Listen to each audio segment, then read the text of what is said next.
From the corridors of power to the corridors of justice, and Sirisia Member of Parliament John Walukhe has been found guilty of fraud and awaits sentencing over the 297 million shillings maize scandal. The court ruled that prosecution had proved its case beyond reasonable doubt that the MP and his co-accused businesswoman Grace Wakungu are guilty of fraud in the case involving supply of maize to the National Cereals and Produce Board. The two are currently being held at the Kileleshwa Police Station until Thursday, awaiting sentencing. Sirisia MP John Walukhe and businesswoman Grace Wakungu will know their fate this Thursday. This is after they were found guilty of fraud after a company they are associated with, Errant General Supplies, won a tender to supply 40,000 tons of maize to the National Cereals and Produce Board in 2004. According to prosecution, the duo fraudulently acquired the money as cost of storage, purportedly incurred by Chelsea Freight, loss of profits and interest. Anti-corruption Magistrate Elizabeth Juma ruled that on February 24, 2009, Walukhe, being the director of Errant General Supplies, knowingly and fraudulently uttered an invoice for 114 million shillings to be used as evidence in the arbitration of a dispute between his company and the NCPB.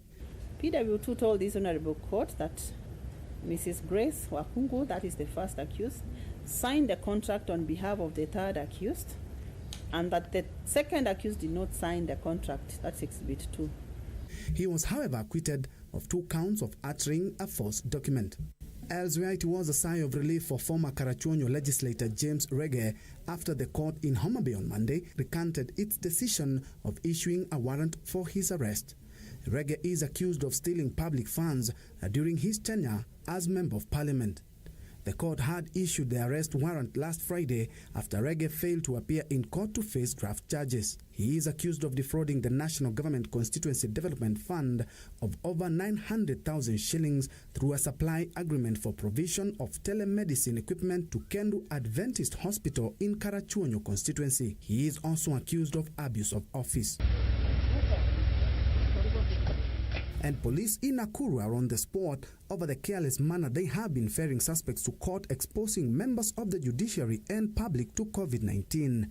On Monday, Naivasha Senior Principal Magistrate Joseph Karanja threw out 19 suspects and police officers for failing to adhere to government guidelines meant to stop the spread of the disease. The suspects from Nakuru were arraigned in court following chaos in Bondeni Estate over the weekend that left 1 dead, scores injured and several houses torched.